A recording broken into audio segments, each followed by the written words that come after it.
Okay, the final core philosophy I have is beyond grief. What comes beyond that first year, that first 365 days for the family, but more importantly for the spouse?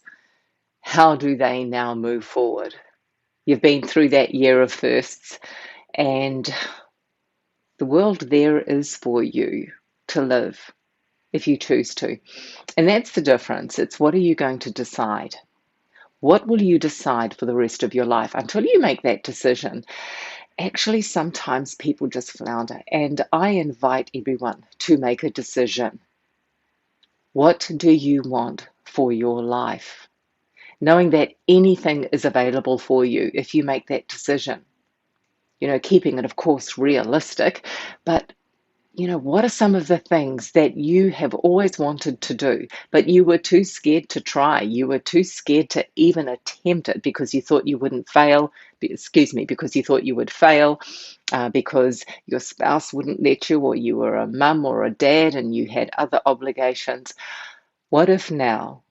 What if now it was possible for you to do some of these things, for you to branch out, step out of your comfort zone, and start unveiling, start shedding those layers of fear, of self-doubt, of, of what ifs and regrets?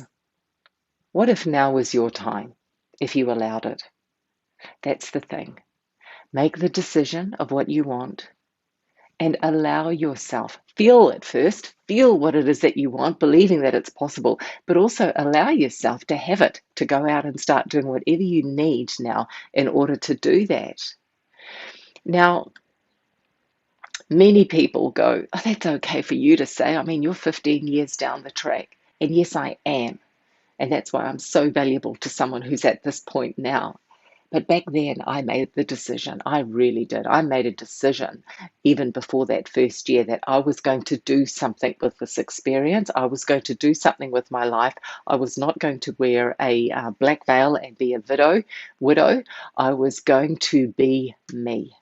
And I allowed myself that freedom because I knew Phil wouldn't want me to sit around and mope for the rest of my life, but I'd also made the decision I wasn't going to do that. So it's important to discover what is it in you that you want.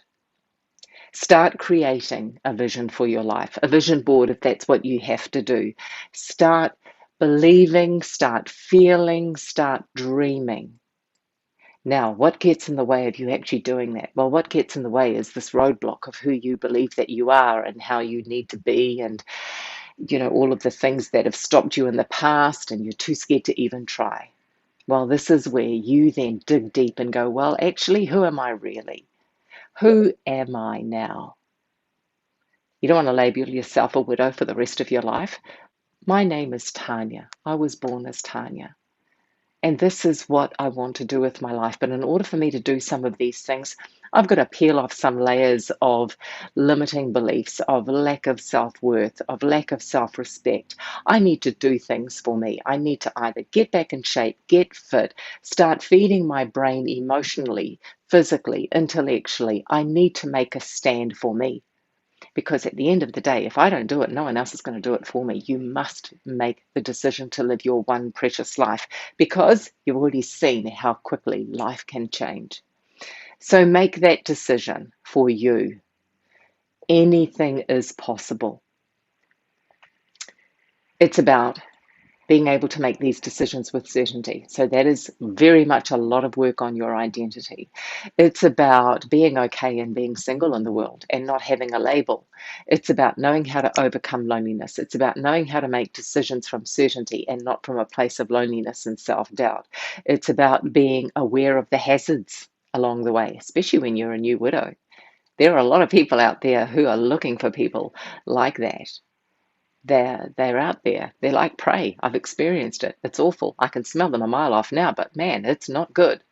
So it's about being aware of the hazards, anticipating the hazards, learning how to trust your instinct when it comes to making decisions. When you make the decisions that you want to date again, it's about learning how to trust your instinct on who you're going to date again. It's about being able to be you, open yourself up again, knowing that it's okay, but also being able to make a decision on who you're going to date based on what you feel about them and your own needs instead of one of loneliness. There's so much here I could talk about like for 20 hours. It's about building resilience, mastering resilience as well. And building the strong identity that no matter what happens in your life from now on, man, you can handle it because you've just been through the pits. So mastering your resilience on every level. Oh, it's about, well, what am I going to do with this journey now? How am I going to now give back to mankind? Knowing that I've been through this, what can I do? Can I mentor other people? Can I mentor other women? I went and wrote books. I started speaking. I'm coaching. I'm doing more. Look what I'm doing now. But there will be a reason for this journey for you. And it's about being open to it. It's about being open to digging deeper on a spiritual level as well. So many people, when they've been through this difficulty in their life, they then go, well, what's the point in gathering all this stuff? I'm going to have all this stuff accumulating. At the end of the day, we're just going to all die. And we're just going to leave it, right? You start digging deeper. What's it all about? What's life really all about? And then you want to go deeper into that whole area of spirituality and meaning and contribution to another human being. There is life beyond grief. It doesn't discount the person that you've left who has passed. It doesn't discount the memories. It doesn't discount who they were. That is life. This was a path that you didn't dream of, but it has happened.